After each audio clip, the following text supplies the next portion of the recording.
Some people just aren't meant for this industry, Drew announced, leaning back in his chair as the conference room fell quiet. I've given you chance after chance, Melanie, but your work consistently fails to meet standards.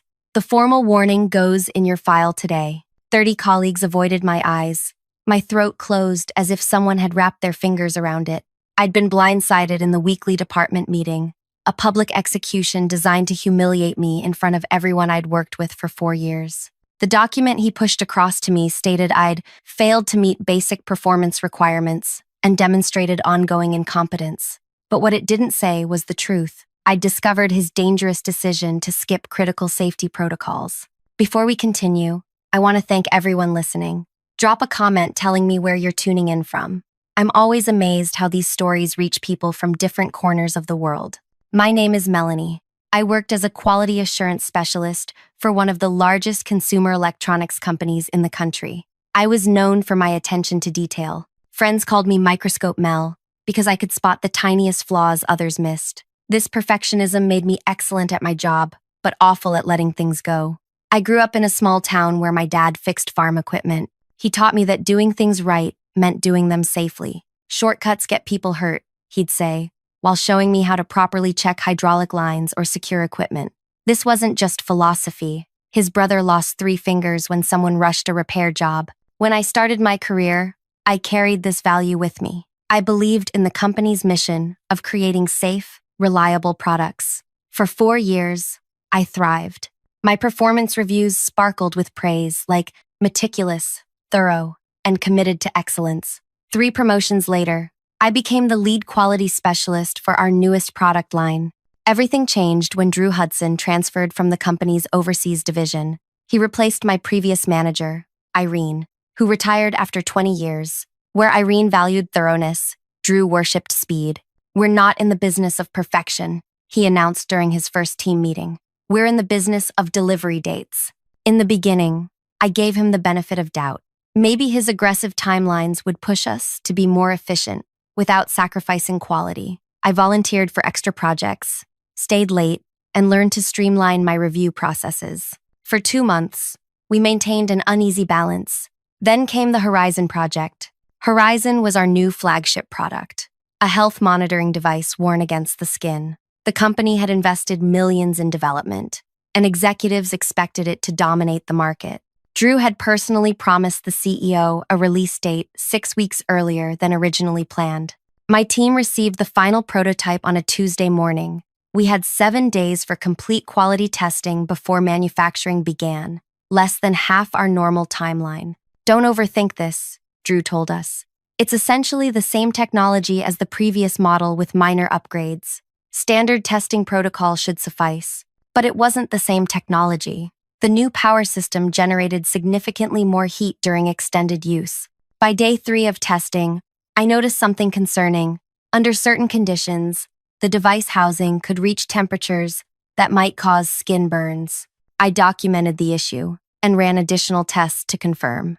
The results were consistent. Under specific conditions, the device became dangerously hot. This required either a design modification or stronger warning labels at minimum. When I brought my findings to Drew, he glanced at my report for less than 30 seconds. "This is within acceptable parameters," he said, sliding the tablet back to me. "But the temperature exceeds our safety threshold by 4.8 degrees, I pointed out. "That's enough to cause second-degree burns with prolonged contact." Drew's smile never reached his eyes. "The test conditions you created are extreme. No real user would operate the device that way. The conditions replicate someone sleeping while wearing it, which our marketing specifically promotes." He leaned forward, then, lowering his voice, "Melanie, do you understand what's at stake here? The CEO personally approved my timeline. A design change would delay production by months. But if someone gets hurt, I've made my decision. We're proceeding as scheduled." I left his office sick to my stomach. That night, I barely slept. I reviewed the company policy manual until 3 a.m. and found that safety concerns could be escalated directly to the compliance department if a manager's response was inadequate. The next morning, I submitted my findings to compliance with copies of all test results. The email went to Compliance Director Pamela Ortiz and included Drew as required by protocol. 20 minutes later, Drew appeared at my desk. His usual corporate pleasantness had vanished. My office. Now, I followed him down the hallway, heart pounding. He closed the door behind us. You went over my head. His voice was eerily calm.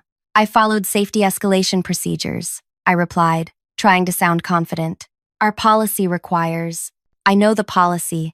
I also know when someone's trying to undermine me. He stared at me like I was something stuck to his shoe. You had concerns. I addressed them. That should have been the end of it. The data shows a genuine safety risk. It's my responsibility to... Your responsibility is to your team, to this company, to me. He pointed at his chest. And now you've created a paper trail that suggests I ignored safety concerns. Do you have any idea what that does to my standing with leadership? That wasn't my intention. Intentions don't matter in business, Melanie. Results do. And the result of your actions is a compliance investigation that will delay production and cost us millions. He was right about one thing. Compliance suspended the Horizon launch pending review. Engineers confirmed my findings and recommended design modifications to the cooling system. The timeline Drew promised the executives became impossible, and he made sure I paid for it. The retaliation started subtly. My name disappeared from meeting invites. When I asked why, Drew said they were strategy sessions that didn't require quality input. Team members stopped including me in lunch plans. Project updates came to me late, leaving me scrambling to complete reviews on impossible deadlines. Then came the criticism. Every report I submitted returned with demands for revisions. Documentation that had previously been praised as thorough was now unnecessarily detailed and inefficient. During team meetings, Drew questioned my methods in front of colleagues. Melanie, these testing parameters seem excessive. Can you explain why you're wasting resources on this? Before I could answer thoroughly, he'd move on, leaving the impression of incompetence hanging over me. Other team members watched this pattern and started distancing themselves. Nobody wanted to be associated with the person in the manager's crosshairs. The isolation grew worse each week. Conversations stopped when I approached. Coworkers who previously sought my advice now avoided eye contact in the hallways. 3 months after the Horizon incident, Drew scheduled my performance review. Unlike previous years when my manager and I discussed goals and achievements together, Drew had already completed the evaluation before I entered the room. Below expectations in all categories, he announced, sliding the document toward me. Your performance has declined dramatically this quarter. I stared at the page in disbelief. Even in areas where I had measurable success, he'd marked me as failing. This doesn't reflect my actual work, I said. The Phoenix component tests were completed 2 days early with 0 defects identified. The testing methodology was flawed, he replied without looking up. The results can't be trusted. The methodology was identical to what we've used for 3 years. He sighed as if explaining something to a child. This attitude is exactly the problem, Melanie. You're resistant to feedback and difficult to work with. Everyone's saying it. Who is everyone? I've never received complaints about being difficult before. That's not something I'm at liberty to discuss. Sign the review, please. I didn't sign. Instead, I wrote a detailed rebuttal, citing specific projects, metrics, and outcomes that contradicted his assessment. The next day, he reassigned half my projects to other team members, saying my workload needed adjustment to match my capabilities. The message was clear: oppose him, and he'd dismantle my career piece by piece. As weeks passed, the pressure intensified. Deadlines for my remaining projects suddenly changed overnight, making my work appear late. Documents I needed mysteriously became unavailable until hours before deliverables were due. When I delivered work under these impossible conditions, Drew would find fault regardless of quality. This analysis lacks depth, he announced when I provided the testing summary for our newest component. I had less than 4 hours with the specs, I reminded him. You moved the deadline up yesterday. Planning your time efficiently is part of the job, he replied. Sounds like you're making excuses again. The stress began taking a physical toll.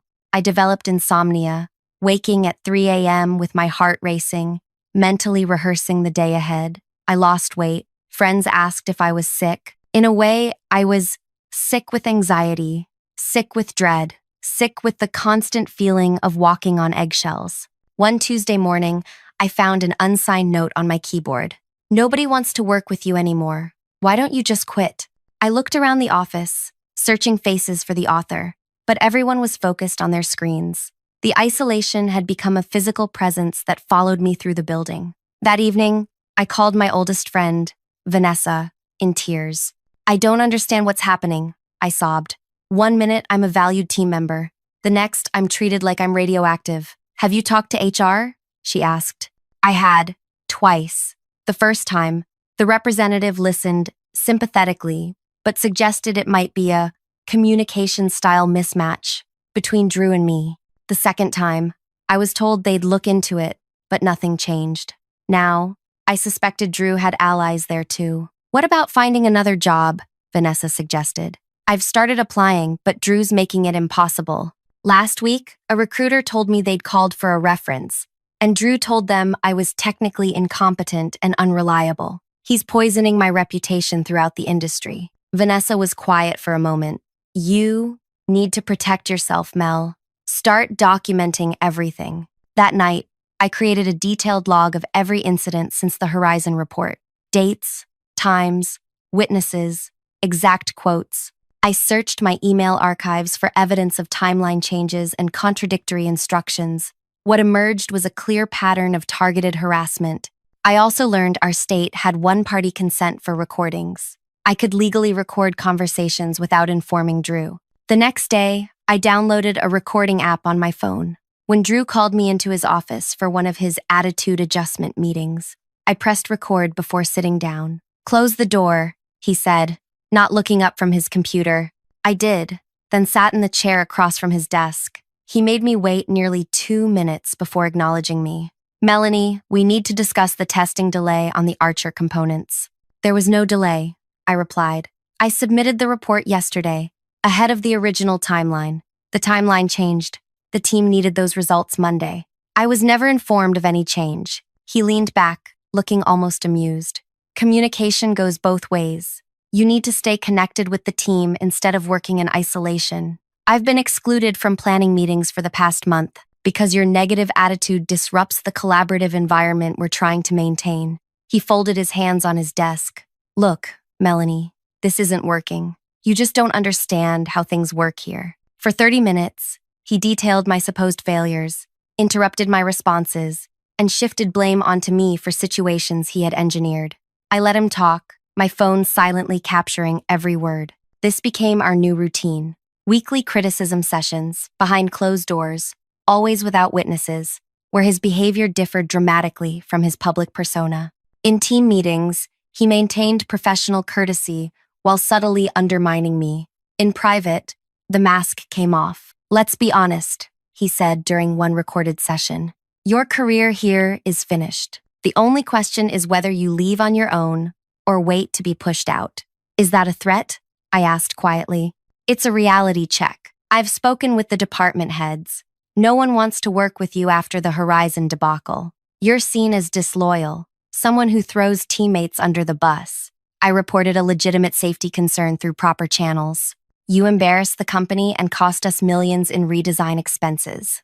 I potentially prevented customer injuries." He laughed. "Always the hero in your own story, aren't you? Tell yourself whatever helps you sleep." Over the next 2 months, I accumulated 17 recordings of private meetings, dozens of emails showing changed instructions and timelines, and a daily log detailing the ongoing hostility. Meanwhile, my health continued deteriorating. My doctor diagnosed me with stress-induced gastritis and anxiety. When I developed hives across my neck and face, she suggested medical leave. "Your body is telling you something important," she said. "Listen to it." I took 3 weeks of medical leave, using the time to consult with an employment attorney. Jada Ellis specialized in workplace harassment cases. After reviewing my evidence, she confirmed what I suspected. "This is textbook retaliation," she said. "The timing is clear. The negative treatment began immediately after you reported the safety issue." "What should I do?" I asked. "First, we send a formal complaint to the company's legal department documenting the retaliatory pattern. Then we consider a complaint with the state labor board. They take whistleblower retaliation very seriously." "Will I keep my job?" Jada's expression softened. "Honestly, Melanie, that environment is toxic. Even if we force them to stop the retaliation, working there will remain difficult. but we can fight for severance and ensure Drew faces consequences. I knew she was right. The thought of returning made me physically ill, but something else troubled me deeply. What about the safety issue? Drew buried my report, convinced compliance it was an overreaction, and pushed the product forward anyway. That's a separate but related issue. If the company ignored genuine safety concerns, we can report that to regulatory authorities. The day my medical leave ended, I submitted my resignation along with a detailed complaint to the legal department, outlining Drew's retaliation. I included selected recordings that clearly demonstrated his behavior. 2 days later, I received a call from the company's senior legal counsel, Tyler. "We've reviewed your materials and would like to discuss a separation agreement," he said carefully. "I'm listening. We can offer 3-month severance, extended health benefits, and neutral employment references." "That's not adequate given the circumstances," I replied, following Jada's coaching. "And it doesn't address the safety concerns that initiated this situation." Tyler's tone sharpened. "Miss Melanie, the company stands by our safety testing protocols. The Horizon modifications were made out of an abundance of caution, not necessity. The test results showed potential for second-degree burns. Those findings were deemed inconclusive by our engineering team." I realized then that Drew's narrative had prevailed internally. The company was protecting him and itself. My resignation had been their easy out. Problem gone. Case closed. I declined their offer. Instead, with Jada's guidance, I filed formal complaints with the State Labor Commission, alleging whistleblower retaliation. Then I did something that would change everything. I submitted my original safety report, testing data, and evidence of Drew's suppression efforts to the Consumer Product Safety Commission. Finding a new job proved nearly impossible. Drew had connections throughout the industry, and subtle warnings about me spread through professional networks. 3 promising interviews ended with polite rejection emails. Recruiters stopped returning my calls. At my lowest point, I moved back to my hometown, took a job at the local hardware store, and wondered if standing up for safety had been worth destroying my career. Then came a phone call that changed everything. "Is this Melanie?" The woman's voice was brisk, professional. "Yes, who's calling?" "My name is Diane Lopez. I'm an investigator with the State Labor Commission. We've reviewed your retaliation complaint and would like to interview you next week." That single call renewed my hope. Someone was taking my claims seriously. During our meeting, I provided Diane with all my evidence: the recordings, emails, timeline of events, and medical records showing the physical impact of the harassment. "This is unusually well documented," she noted, reviewing my materials. "Most cases come down to he said, she said, but you've provided clear evidence." "I had to protect myself," I explained. "No one else would." "The consumer safety report you filed, has there been any action on that?" "Not that I'm aware of," Diane made a note. "These cases often interconnect. If a company retaliates against safety reporting, there's usually more going on." She was right. 3 weeks later, I received another call, this time from the Consumer Product Safety Commission. They wanted a detailed statement about the Horizon testing and Drew's decision to proceed despite the identified risks. For the next 2 months, I heard nothing. I continued working at the hardware store, helping customers find the right screws and explaining the difference between paint finishes. The simplicity was soothing after years of corporate politics, though my bank account suffered. Then one evening, my former colleague Naomi texted me, "Are you watching what's happening?" I called her immediately. "What's going on?"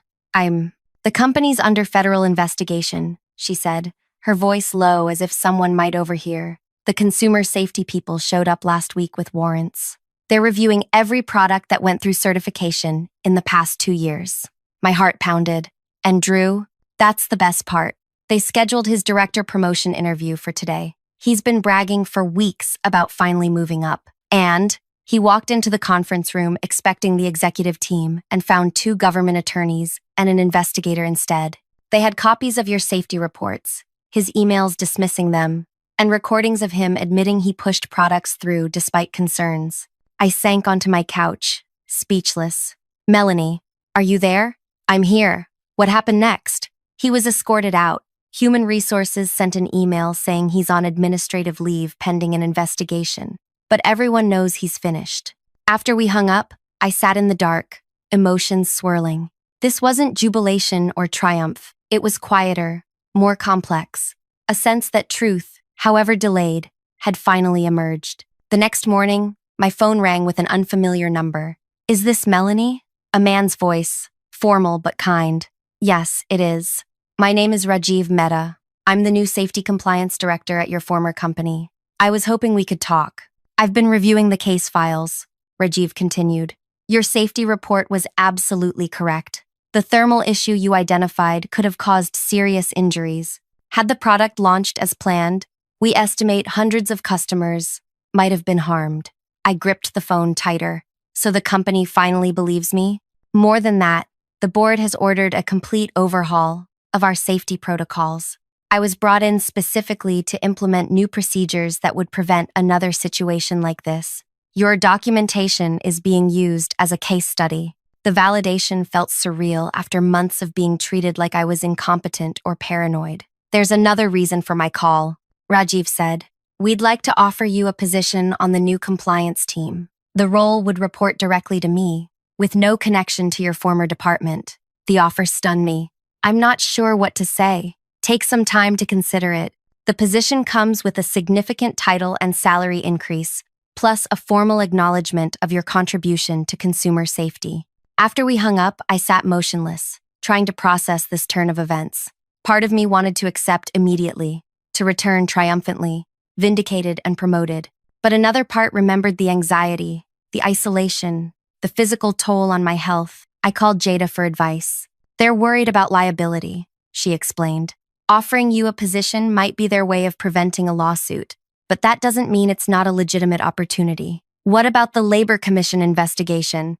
"That's proceeding regardless. They're not investigating just Drew. They're looking at systemic issues in the company. Your case opened a door." Over the next week, more details emerged. The federal investigation had expanded beyond just the Horizon product. Investigators discovered 3 other instances where safety concerns were minimized or hidden to meet production deadlines. The company's stock dropped 15% in 2 days as news of the probe became public. I arranged to meet Rajiv in person before making any decision about the job offer. We sat at a small cafe away from the company campus. "I appreciate the offer," I began, "but I need to understand what really happened with Drew. Why was he protected for so long?" Rajiv stirred his coffee thoughtfully. The culture rewarded delivery above all else.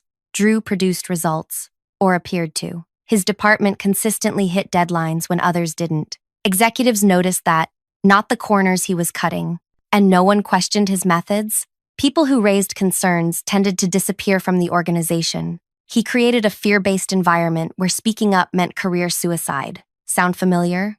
I nodded. "What happens to him now?" "He's been terminated.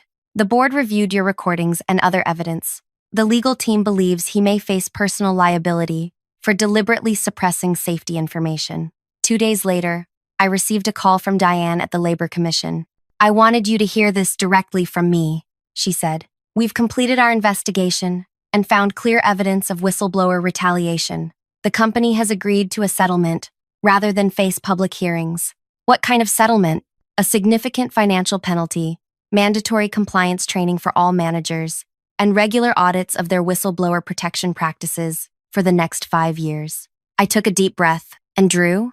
"We've referred his case to the district attorney's office for potential criminal negligence charges. Deliberately concealing product safety risks falls under criminal statutes in this state." The reality of what was happening hit me fully then. Drew wasn't just losing his job, he might be facing criminal prosecution. The system designed to protect consumers and employees was actually working. Later that day, I received an email from Pamela Ortiz, the original compliance director who had received my safety report months earlier. Her message was brief but direct. "I owe you an apology. I should have defended your findings more vigorously. I let myself be persuaded that your concerns were excessive. That was a failure on my part." Amidst these developments, I still hadn't decided about Rajiv's job offer. I scheduled a meeting with him to discuss the compliance team's new structure and authority. "The team now has direct reporting lines to the board," he explained. "No department manager can override safety findings or push a product forward without addressing identified concerns." "That sounds promising," I acknowledged. "But organizational charts change all the time. What happens when quarterly targets are missed and executives start looking for ways to speed things up?" That's exactly why we need people like you. Rajiv leaned forward. People who've seen the consequences of cutting corners and won't back down when pressured. His sincerity was convincing, but I still hesitated. I need more time. Of course, the position remains open. 2 weeks later, I received an unexpected visitor at the hardware store. A woman in her early 60s approached the counter, where I was organizing inventory. "Are you Melanie?" she asked. "Yes. Can I help you find something?" She extended her hand. "I'm Gloria Jenkins. I'm on the board of directors at your former company." My surprise must have shown on my face. "I hope you don't mind my tracking you down," she continued. "I've been reviewing the safety investigation findings. Your report saved our company from a potential disaster." "I was just doing my job," I replied, "which is exactly why I'm here. The board is implementing comprehensive changes to our safety culture. We need people who understand the real purpose of quality control." She handed me a business card. "I'd like you to consider a senior position leading our new product safety division. Unlike Rajiv's offer, this role would report directly to the board." "Why me?" I asked. "There must be dozens of qualified people without my complicated history with the company." Gloria smiled slightly. "We don't want someone who fits in comfortably. We want someone who's proven they'll stand up for what's right, regardless of personal cost." She looked around the hardware store. "You had a promising career that was derailed because you refused to compromise on safety. That's exactly the integrity we need." After she left, I called Jada again to discuss both offers. She advised caution, but acknowledged the opportunity. If the role reports to the board with clear authority, it could be a genuine chance to create change, she said. "But document everything, always. Organizational memory is short, and today's hero can be tomorrow's target." While weighing my options, I received news that the Consumer Product Safety Commission had ordered a recall of 87,000 units of another product Drew had pushed through approval. The estimated cost to the company exceeded $15 million. That same week, a former team member reached out. Terry had been one of the colleagues who distanced himself during Drew's campaign against me. "I should have spoken up," he said when we met for coffee. "We all saw what was happening, but everyone was too afraid of becoming his next target." "Why are you telling me this now?" I asked. "Because I need to apologize, and because you should know that everyone respected what you did. After you left, people started talking more openly about Drew's methods. Your stand made others brave enough to finally speak up." "It doesn't feel brave when you're losing everything," I admitted. "But you didn't lose," Terry pointed out. "You're the only one who came through this with your integrity intact." 3 months after filing my original complaints, I made my decision. I declined both job offers from my former company. Instead, I accepted a position with the State Consumer Protection Agency. The role paid less than the corporate offers, but would allow me to help implement safety standards across entire industries. On my first day, my new director introduced me to the team. "Melanie comes to us with unique insights into how companies sometimes prioritize profits over safety," she said. "Her experience will help us better identify potential issues before consumers are harmed." As for Drew, the consequences continued unfolding. The district attorney brought charges for knowingly concealing product safety information. The case never went to trial. He accepted a plea agreement that included a substantial fine, community service, and probation. More devastating for him, the agreement required public acknowledgement of his actions, which effectively ended any chance of another executive position. The company implemented all the promised changes to their safety protocols and paid a $4.2 million settlement to the Consumer Product Safety Commission. Their new advertising heavily emphasized their commitment to product safety, a direct response to the public relations damage from the investigation. 6 months into my new role, I received an email from Naomi with an article link. The headline read, "Former Executive Barred from Industry After Safety Scandal." Drew had been sanctioned by the Industry Certification Board, preventing him from holding any position with safety oversight for 5 years. "Thought you'd want to see this?" Naomi wrote, "People still talk about you here. You've become something of a legend, the quality specialist who brought down a director and changed the whole company." Her words should have felt triumphant, but my feelings were more complicated. I had never wanted to be a whistleblower or a symbol. I'd simply wanted to do my job protecting consumers from harm. The personal cost had been enormous. A derailed career path, financial setbacks from months of unemployment, friends and colleagues lost. and the lasting anxiety that still occasionally woke me at night. Yet I couldn't regret my decisions. Every time I saw a product recall announcement or read about safety improvements in consumer goods, I felt a quiet satisfaction knowing I'd contributed to a system that, however imperfectly, worked to protect people. In my new position, I began developing training programs to help quality specialists recognize when they were being pressured to compromise safety standards. I shared my story, anonymized but honest, as a case study in how retaliation works and how to document it effectively. Sometimes, doing the right thing costs nearly everything. My career trajectory changed permanently. My professional network fractured. Years of specialized expertise had to be adapted to a new field. But some things are worth protecting at any cost: consumer safety, professional integrity, and the basic human responsibility not to harm others for personal gain. My revenge wasn't orchestrating Drew's downfall.